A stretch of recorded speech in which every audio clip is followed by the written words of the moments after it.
जब से हम इंसान इस धरती पर आए हैं, तब से हमने कई एनिमल्स को एक्सटिंक्ट कर दिया है और कुछ तो हाल ही में हुए हैं। बट क्या हो अगर मैं कहूँ कि इन जीवों ने खुद को इंसानों से छुपाकर सरवाइव करना सीख लिया है, तो क्या कहोगे?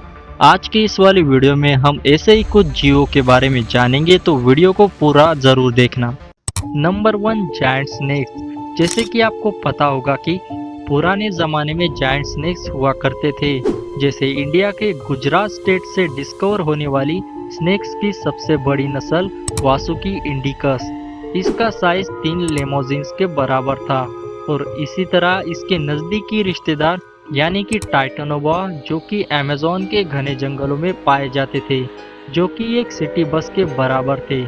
जहां पर वासुकी इंडिकस 47 मिलियन ईयर्स पहले पाए जाते थे, तो वही टाइटनोबोआ 58 मिलियन ईयर्स पहले।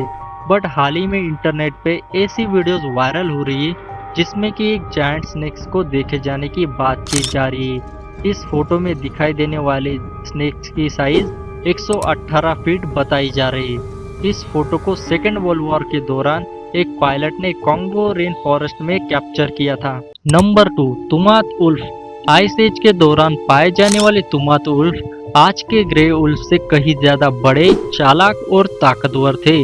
उनका शिकार करने का तरीका इतना डेंजरस था कि वो अकेले जायंट मैमोथ और उली राइनोस को भी मार गिराते थे। लेकिन जैसे जैसे आइस एज खत्म हुआ, शिकार कम होते गए और साइंटिस्टों के मुताबिक ये प्रजाति हमेशा के लिए विलुप्त हो गई। कम से कम 2011 तक सभी को यही लगता था, लेकिन साल 2011 में रिसर्चर्स की एक टीम को साइबेरिया के बर्फीले इलाकों में ऐसे जायंट पंजों के निशान और ममीफाइड अवशेष मिले जिन्होंने सबके होश उड़ा दिए। निशान इतने बड़े थे कि किसी ने आज तक किसी उल्फ के ऐसे फुटप्रिंट नहीं देखे थे।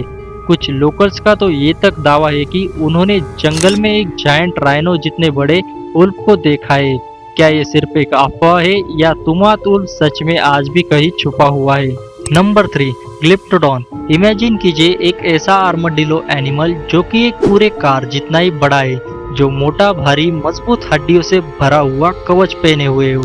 ऐसा ही एक जीव धरती पे मौजूद था जिसे हम ग्लिप्टोडॉन के नाम से जानते हैं। इसके पूरे शरीर पर पत्थर जैसी आर्मर्ड शेल की लेयर थी और इसकी पूंछ भी किसी हथियार से कम नहीं थी।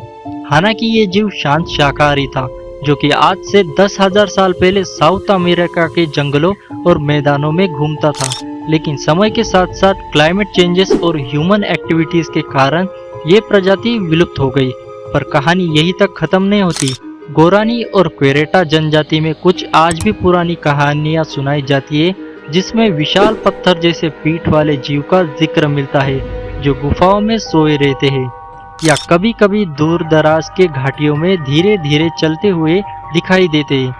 कुछ लोगों का तो ये भी कहना है कि उन्होंने जंगलों में चलते फिरते पत्थरों को देखा है, जो कि पास जाते ही गायब हो जाते हैं। इस राज को और भी गहरे कर देते हैं बहुत बड़े फुटप्रिंट, जो कि पंपास इलाकों में पाए जाते हैं। तो क्या पता ग्लिप्टोडॉन सिर्फ एक फॉसल ना हो और आज भी कहीं ना कहीं हमारी आंखों के सामने छुपकर ये प्रजाति जिंदा हो।